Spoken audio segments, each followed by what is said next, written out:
Welcome to ANN TV. ముందుగా bulletin లో headlines. దేశంలోనే అందమైన నగరంగా విశాఖకు పేరుంది. AP CM Chandrababu. మేము కేవలం సిఐఐ సమ్మిట్ను మాత్రమే నిర్వహించడం లేదు, దీని ద్వారా ఓ విజన్ను తీసుకొస్తున్నాము. కేంద్ర మంత్రి రామ్మోహన్ నాయుడు. ప్రభుత్వం నుంచి రావాల్సిన అనుమతుల్లో వేగం ఉండాలి అనేది వారి ఆలోచన. నారా లోకేష్. రాజకీయాల్లో గెలుపోటములు సహజం. జూబ్లీహిల్స్ ఓటమిపై మాజీ మంత్రి కేటీఆర్ స్పందన. అనకాపల్లి జిల్లాలో దేవాలయాల హుండీలను పగలగొట్టి చోరీలకు పాల్పడిన 4 యువకులను అరెస్ట్ చేసిన చోడవరం పోలీసులు.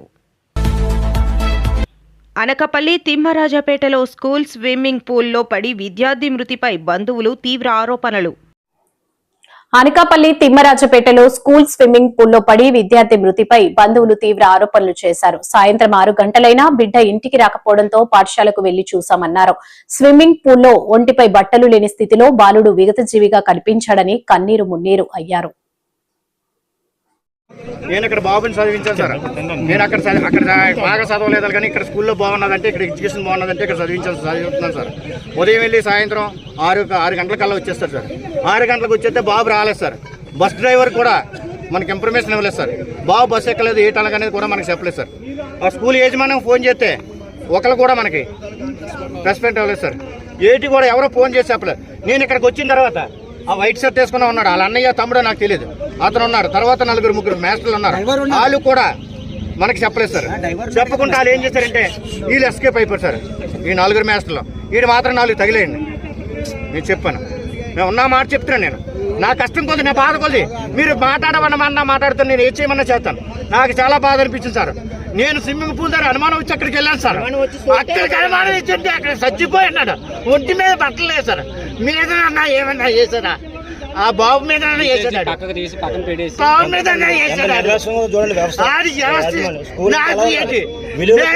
కట్టకపోతే ఒక్క రోజు లేట్ అయితే బాబు నిలబెడతాడు. అలాంటిది ఎన్ని బాధలు పడినాయి చదువుతున్నాను. అలాంటిది ఎన్ని కష్టాలు పడి నాకు ఏంటి, నాకు ఏం చేయగలరు? పోలీసు వాళ్ళు ఇప్పుడు వచ్చి రెస్పెక్ట్ లేదు. ఎంఆర్ఓ గారు ఏం చేస్తాను అంటున్నారు, 10 నిమిషాలు అంటున్నారు. ఈ అందరినీ పోలీసు వాళ్ళు అందరినీ ఖాళీ చేసి మనం నాకు ఎలమంచిలో ఉన్న ఇమేజ్ ఏంటన్నది నేను ఎక్కడ చూపిస్తాను. మళ్ళీ నా కాళ్ళ మీద వచ్చి పడకపోతే నేను మళ్ళీ మిస్సింగ్ చేసుకొని ఎలమంచిలో తిరుగుతాను. ఖాళీ చేసి మన పోలీసు వాళ్ళందరినీ, ఎంఆర్ఓ గారిని, పోలీసు వాళ్ళు, విఆర్ఓ గారిని మొత్తం ఎవరు కూడా ఇక్కడ ఉండకూడదు. నేను 10 నిమిషాల్లో మళ్ళీ ఆయన రప్పించే నా కాళ్ళ మీద పడి ఇలా చేస్తాను. ఎంత యజమానం అన్నా సరే నేను అది కూడా నేను చెప్తున్నాను సార్. నేను చాలా బాధలు పడి, నేను చాలా కష్టాలు పడుతున్నాను సార్. పొద్దులు లేచి ఎందుకు సార్, ఎందుకు ప్రయోజకులు చేసి నేను పడ్డ బాధలు వాళ్ళు పడకూడదనే కదా. వీళ్ళు ఏంటి ఇష్టం వచ్చినట్టు స్విమ్మింగ్ పూల్ ఎందుకు సార్? ఇది స్విమ్మింగ్ పూల్ ఎందుకు? పెద్ద పెద్ద కాలేజీలోనే స్విమ్మింగ్ పూల్ ఎందుకు సార్ అది? అంటే ఒక బాబు 2:30-3 గంటలు జరిగితే ఆ సంఘటన 4-6-7 గంటల దాకా తల్లిదండ్రులకి వాళ్ళు నేరుగా వచ్చేవారు కూడా చెప్పలేదంటే యాజమాన్య నిర్లక్ష్యం ఎంత ఉందో ఇదవుతుందండి. ఒక మనిషి ప్రాణాలు ఎంతో వాళ్ళు మధ్యతరగతి కుటుంబం అయినప్పటికీ ఉన్నత చదువులు చదివించాలండి. అధిక ఫీజులు అయినప్పటికీ కూడా, ఎంతో భారం అయినప్పుడు కూడా ఒక 40 కిలోమీటర్ల దూరం నుండి స్కూల్లో ఇక్కడ జాయిన్ చేయడం జరిగింది. పిల్లల భవిష్యత్తు బాగుంటుందండి. కానీ ఈ యాజమాన్య నిర్లక్ష్యం వల్ల ఆ పిల్లల భవిష్యత్తుని నాశనం చేశారండి. భవిష్యత్తులో ఇలా వదిలేసినట్లయితే చాలా మంది పిల్లలు కూడా ఇక్కడ వ్యాపారం చేస్తున్నారండి. నిజంగా అనకాపల్లి జిల్లాలో దేవాలయాల హుండీలను పగలగొట్టి చోరీలకు పాల్పడిన 4 యువకులను చోడవరం పోలీసులు అరెస్ట్ చేశారు. మొత్తం 26 కేసుల్లో నిందితులకు గుర్తించిన వారిలో ఒకరు మేనేజర్, 3 మైనర్లు ఉన్నట్లు ఎస్సీ తూహెన్ సిన్హా తెలిపారు. టెక్నికల్ ఎవిడెన్సెస్ కూడా గ్యాదర్ చేసి ముద్దాయిని ఐడెంటిఫై చేయడం జరిగింది. ఈరోజు మనకి గౌరీపట్నం జంక్షన్ దగ్గర మార్నింగ్ టైంలోనే వద్దాడి టు చోడవరం వచ్చినప్పుడు ఈ 4 ముద్దాయి మనకి దొరికారు. And we have arrested them. వాళ్ళకి డీటెయిల్స్ ఫస్ట్ ఒక దొరబాబు కాలనీ, వద్దాడి విలేజ్, బుచ్చైపేట మండలం నుంచి ఒక 20 years ఓల్డ్ అబ్బాయి, ఇంకా 3 జూవెనైల్స్ ఉన్నారు. వాళ్ళు కూడా same village, Vaddadi village, బుచ్చైపేట mandal. ఇంకా 16 years అబ్బాయి, 14 years అబ్బాయి, ఇంకా ఒక 16 years అబ్బాయి పట్టుకోవడం జరిగింది. వాళ్ళకి ఫర్దర్గానే ఇంటరోగేషన్ చేసుకుంటే, ఫర్దర్ డీటెయిల్స్ కలెక్ట్ చేసుకుంటే టోటల్ 26 కేసెస్లోనే వాళ్ళు ఇన్వాల్వ్ అయ్యారు. Chodavaram police station 2, Buchayyapeta police station 11, V Madugula police station 9, Cheedikada police station 2 and Devarapalli police station కూడా 2. ఇది ఇన్ టోటల్ మనకి 26 కేసెస్లో మనకి రికవరీ కూడా చేయడం జరిగింది. 10.32 గ్రామ్స్ గోల్డ్ మనం రికవర్ చేయడం జరిగింది. 26 తుల సిల్వర్ రికవర్ చేయడం జరిగింది. ఇంకా 44,218 రూపీస్ క్యాష్ కూడా సీజ్ చేయడం జరిగింది. ఇప్పుడు మనం అన్ని ప్రొసీజర్ కంప్లీట్ చేసిన తర్వాత కోర్టు నుంచి ఆర్డర్స్ తీసుకుని ఈ రెస్పెక్టివ్ టెంపుల్స్ అడ్మినిస్ట్రేషన్కి హ్యాండ్ ఓవర్ చేసుకోవడానికి కూడా ప్రాసెస్ స్టార్ట్ చేసుకున్నాము. ఈ మంచి పని కోసం నేను additional SP crimes Mohan Rao గారు, ఎస్డిపి అనకాపల్లి శ్రావణి గారు, CI Chodavaram, SI Chodavaram and టీమ్కి ముఖ్యంగా ధన్యవాదాలు తెలియజేస్తున్నాను, అప్రిషియేట్ చేసుకుంటున్నాను. ఈ మీడియా ఫ్రెండ్స్ మాధ్యమంతోనే మనం పబ్లిక్ని కూడా ఒక మెసేజ్ ఇస్తున్నాను. ఎప్పుడైనా మీరు విలేజ్ నుంచి లేకపోతే మీ హౌస్ నుంచి ఎప్పుడైనా ఫెస్టివల్స్ కోసం బయటకి వెళ్తున్నారు, లేకపోతే వేరే ఊరికి వెళ్తున్నారు, ఆ టైంకి LHMS మనకి లాక్డ్ హౌస్ మానిటరింగ్ సిస్టమ్ ఒక మంచి సిస్టమ్ ఏపీ పోలీస్ ద్వారా మనం ఏర్పాటు చేసుకుంటున్నాము. స్పెసిఫిక్గానే 112 కాల్ చేసి అది రిక్వెస్ట్ పెట్టవచ్చు. రిక్వెస్ట్ పెట్టిన తర్వాత మన వాళ్ళు వచ్చి మీ ఇంటిలోనే ఈ LHMS డివైసెస్ అన్ని సెటప్ చేసుకుంటారు. ఎటువంటి దొంగతలు చేయడానికి ప్రయత్నిస్తే ఇప్పుడు మనకి డైరెక్ట్గానే అలర్ట్ వచ్చేస్తుంది. రాజకీయాల్లో గెలుపు ఓటమిలు సహజం అని మాజీ మంత్రి కేటీఆర్ అన్నారు. ముందుకు పోదాం, కార్యకర్తలు సన్నద్దం కావాలి, మరింత బలంగా పనిచేద్దాం, కేసీఆర్ ను మళ్లీ ముఖ్యమంత్రి అయ్యే వరకు శ్రమిద్దామని అన్నారు. జూబ్లీహిల్స్ ఉప ఎన్నికల్లో కాంగ్రెస్ పార్టీ అభ్యర్థి గెలుపొందారు. ఈ సందర్భంగా కేటీఆర్ మాట్లాడారు. మరి పోరాటం కూడా చేసినారు. చివరి రోజు మరి ఏ రకంగా వారు పోరాడినారో మీరు అందరూ కూడా చూశారు. వారికి కూడా నా అభినందనలు. ఎందుకంటే కొత్త అభ్యర్థి అయినప్పటికీ ఎక్కడా కూడా ప్రత్యర్థి ముఖ్యంగా అధికార పార్టీ అయినప్పటికీ అధికార యంత్రాంగం మొత్తం ఉన్నప్పటికీ వారు కూడా మొక్కవోని ధైర్యంతో కొట్లాడినారు. సునీత గోపీనాథ్ గారికి మనస్ఫూర్తిగా నా అభినందనలు. అట్లాగే బీఆర్ఎస్ పార్టీకి మరి ఓటేసిన జూబ్లీహిల్స్ ప్రజలకి మరి చివరి ఓటింగ్ శాతం ఇంకెంత తెలియదు, బట్ చాలా గణనీయంగా గౌరవప్రదంగా మా పార్టీకి కూడా ఓట్లు వచ్చినాయి. మరి మాకు ఓటేసిన జూబ్లీహిల్స్ ప్రజలందరికీ కూడా పేరు పేరున వారికి కూడా కృతజ్ఞతలు. సరే, సహజంగానే ఒక రాజకీయ పార్టీగా ఎన్నికల్లో దిగినప్పుడు గెలుస్తామనుకొని దిగుతాం, గెలుస్తామనుకొని కొట్లాడతాం, గెలవాలని కొట్లాడతాం, అట్లనే కొట్లాడినాం. గత 2 ఏళ్లుగా బీఆర్ఎస్ పార్టీ ప్రధాన ప్రతిపక్ష పార్టీగా తన పాత్రను అద్భుతంగా పోషించింది. ప్రజా సమస్యలను మరి కేంద్రంగా చేసుకొని ప్రజల వాదనను, ప్రజల వేదనను ఇవాళ ప్రభుత్వం ముందు పెట్టడంలో, అది శాసనసభలో అయితేనేమి, ప్రజాక్షేత్రంలో అయితేనేమి, సోషల్ మీడియాలో అయితేనేమి చాలా బలంగా బీఆర్ఎస్ పనిచేస్తున్నది. మా పని ఇట్లాగే భవిష్యత్తులో కూడా కొనసాగుతూనే ఉంటుంది. ఎందుకంటే ఈ ఉప ఎన్నికల్లో కూడా మేము నిజాయితీగా కొట్లాడినాం. ప్రజా సమస్యలనే కేంద్ర బిందువుగా చేసుకొని, ప్రజలనే ఎజెండాగా చేసుకొని ఎన్నికల్లో డెఫినెట్గా చిత్తశుద్ధితో నిజాయితీగా మేము కొట్లాడినాం. మీకు తెలుసు ఎట్లా ఎన్నికలు జరిగినాయి కూడా అందరు చూసినారు, నేను చెప్పక్కర్లేదు ప్రత్యేకంగా. మరి మొత్తం ఎన్నిక ప్రచారం ముగిసేదాకా ఎట్లా జరిగింది, ప్రతి సర్వేలో కూడా బీఆర్ఎస్ గెలుస్తుందని ఎట్లా చెప్పింది, ఆ తర్వాత ఆఖరి 3 రోజులు ఏం జరిగింది, ఇదంతా ప్రజలు చూసినారు. కానీ అందులోకి పోను, అవి చెప్పను. కానీ ఒకటి మాత్రం వాస్తవం, ఈ ఎన్నిక డెఫినెట్గా మరి మాకు కొత్త ఉత్సాహాన్ని ఇచ్చింది, కొత్త బలాన్ని ఇచ్చింది. ఎందుకంటే మరి స్పష్టంగా ప్రజలు ఒక తీర్పు ఇచ్చారు. ఈ రాష్ట్రంలో ప్రత్యామ్నాయం కేవలం బీఆర్ఎస్ మాత్రమే. ఇంకా అది అందులో అనుమానమే లేకుండా ఖచ్చితంగా ఈ ప్రభుత్వం ఏదైతే పనిచేస్తుందో వారికి ప్రత్యామ్నాయంగా పోరాడుతున్న ఒకే ఒక్క పార్టీ బీఆర్ఎస్ అనే మాట స్పష్టంగా ప్రజలు చెప్పారు. డెఫినెట్గా దాన్ని కూడా మేము మాకు ఒక సానుకూల అంశంగానే తీసుకుంటా ఉన్నాం. సరే, ఇక ఈ ఎన్నికల్లో ఏ రకంగా అధికార యంత్రాంగం మోహరించింది, ఏ రకంగా వారు పనిచేశారు, ఇవన్నీ కూడా మీ కళ్ళ ముందున్నాయి. నేను వాటి విషయంలోకి ఎక్కువగా పోను. 2014 నుంచి 2023 మధ్యన కూడా చాలా ఉప ఎన్నికలు మన రాష్ట్రంలో జరిగినాయి. దాదాపు 7 ఉప ఎన్నికలు జరిగినాయి. ఈ 7 ఉప ఎన్నికలు పాలేరు కానీ, నారాయణ ఖేడ్ కానీ, హుజూర్ నగర్ కానీ, దుబ్బాక కానీ, నాగార్జున సాగర్ కానీ, హుజూరాబాద్ కానీ, మునుగోడు కానీ, ఈ అన్ని ఉప ఎన్నికల్లో మీరు ఆ రోజు కనుక గమనించినట్టయితే అప్పటి ప్రతిపక్ష పార్టీ కాంగ్రెస్ పార్టీ, ప్రధాన ప్రతిపక్ష పార్టీ ఒక్క ఉప ఎన్నికల్లో కూడా గెలవలేదు. 7 ఉప ఎన్నికల్లో మేము దాదాపు అన్ని గెలిచాం, దాదాపు 5 గెలిచాం, ఒక 2 ఓడిపోయాం అంతే తప్ప మరి ప్రతిపక్షంలో ఉన్న కాంగ్రెస్ పార్టీ ఆనాడు ఒక్క ఉప ఎన్నికల్లో గెలవకపోయినా చివరికి మళ్ళీ 2023 సార్వత్రిక ఎన్నికల్లో గత ఏడాది నేను వేల మంది వ్యాపారవేత్తలు పెట్టుబడిదారులను కలిశాను. ప్రభుత్వం నుంచి రావాల్సిన అనుమతుల్లో వేగం ఉండాలి అనేది వారి ఆలోచన. ఇప్పుడు ఏపీ ప్రభుత్వంలో అదే చేస్తున్నామని మంత్రి నారా లోకేష్ చెప్పారు. విశాఖలో జరుగుతున్న సిఐఐ సమ్మిట్ లో నారా లోకేష్ మాట్లాడారు. 30th CII Partnership Summit and my mentor Piyush Goyal Garu, and to the dignitaries on the dais, off the dais, a very good morning. It is a privilege to welcome you to Visakhapatnam, a city where hills meet the sea, where ideas lift off. Andhra Pradesh is proud to host the CII Partnership Summit 2025 at a time when India is emerging as the world's growth engine.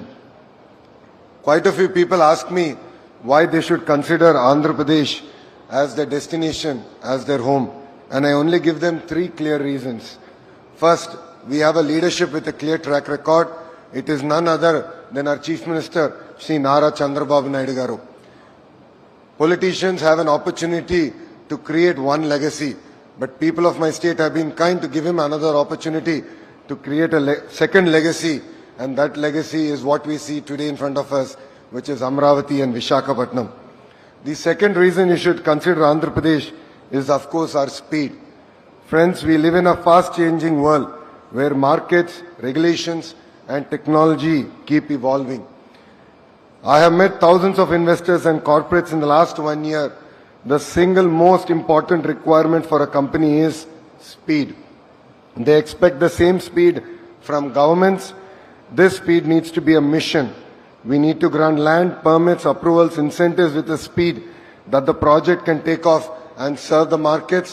And to all the industrialists who are here in the audience, we will beat your company's speed here in Andhra Pradesh. And the third reason why you should invest here in Andhra Pradesh is what I call the double-engine bullet train government. Under the leadership of the Honorable Prime Minister, Shri Narendra Modi ji, and our Honorable Chief Minister, Shri Nara Chandrababu Naidu Garu, once we shake hands, it is no longer your project, it is our project. We are willing to work with Government of India to create reforms, to bring about reforms, changes in regulations that will ensure that your business not only succeeds, but thrives in our great country called India. So I'd like to thank all of you for giving us this wonderful opportunity to host you. Please take time off to explore what Visakhapatnam has to offer. And I would once again like to thank Piyush Goyal ji for his continued mentorship to me.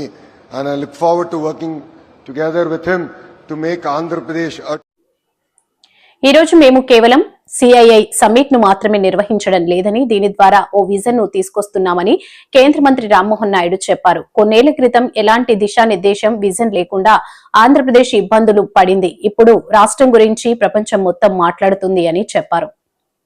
Situation couple of years back where Andhra was not having any sense of direction, no sense of purpose, no sense of vision, to be here right now where Visakhapatnam and Andhra Pradesh have been the talk of not just the nation but the talk of the world, it fills me with immense pride to be here. And it almost seems like a miracle. And miracle was bound to happen when 2 of the greatest leaders this country has ever seen have come together. One, the Honorable Prime Minister of the country, Shri Narendra Modi ji, who is spearheading India into a great sense of pride and a great sense of nation building and inspiring 140 crore people of the country to build Viksit Bharat by 2047, and one who is amongst us the inspiring, ever inspiring leader, not just for political leaders or young leaders, but for businessmen, for people from all across all sectors of life, all walks of life. That is our Honorable Chief Minister Shri Chandrababu Naidu Garu. And under the visionary leadership of Chief Minister Nara Chandrababu Naidu Garu, Andhra Pradesh is reclaiming its rightful place as India's innovation frontier. He is a leader who doesn't just govern for the present, he engineers the future. He has always believed that governance must run at the speed of technology and that development must always outpace politics. It was his foresight that created Cyberabad much before India began speaking of IT revolution. Today that same foresight is shaping up Amaravati, same foresight is shaping up Rayalaseema and Uttarandhra into a new triangle of growth, inclusion and global investment. And he is not alone in this mission. Working shoulder to shoulder with him is a leader of intellect, energy and empathy, which is our own young and dynamic Minister Shri Nara Lokesh Annagaru. And he represents a new generation of politics which is data-driven, outcome-focused and deeply grounded in cultural values. His clarity of thought and speed of execution are transforming how government interacts with citizens and investors alike. Under his leadership, our digital infrastructure and the startup ecosystem and skilling platforms are evolving not year by year, but week by week. We are also strengthened by the integrity and emotional connect of our Deputy Chief Minister Pawan Kalyan Garu, a leader who reflects the voice and hope of the people. And overarching all of this is the guiding vision of our Honorable Prime Minister Shri Narendra Modi ji. దేశంలోనే అందమైన నగరంగా విశాఖకు పేరు ఉందని AP CM Chandrababu అన్నారు. విశాఖలో జరుగుతున్న CII భాగస్వామ్యం సదస్సులో ఆయన మాట్లాడారు. ఈ సదస్సుకు 72 దేశాల ప్రతినిధులు వచ్చారన్నారు. దేశానికి గేట్వేలా ఆంధ్రప్రదేశ్ మారుతుంది అని అన్నారు. Nearly 76 international experts are going to discuss on various subjects. According to me, learning and de-learning is a continuous process. World is moving very fast. Sometimes what you learned yesterday, it is irrelevant today. And also technology breakthroughs have come in a big way. So here we can offer to you in Andhra Pradesh, it is also another important issue I want to place before you. All 62 countries you attended here, your trade delegations are here. If you can invest in India, in turn, all of us, even from India, will invest in different countries. That is the biggest harmony we can establish. We can understand each other, we will respect each other, and also in future we will live together. According to me, today we are seeing geopolitical situations. Even to maintain harmony, this is one way all of us has to work together. Even there are developing countries, there are developed countries, even small countries are doing extremely well.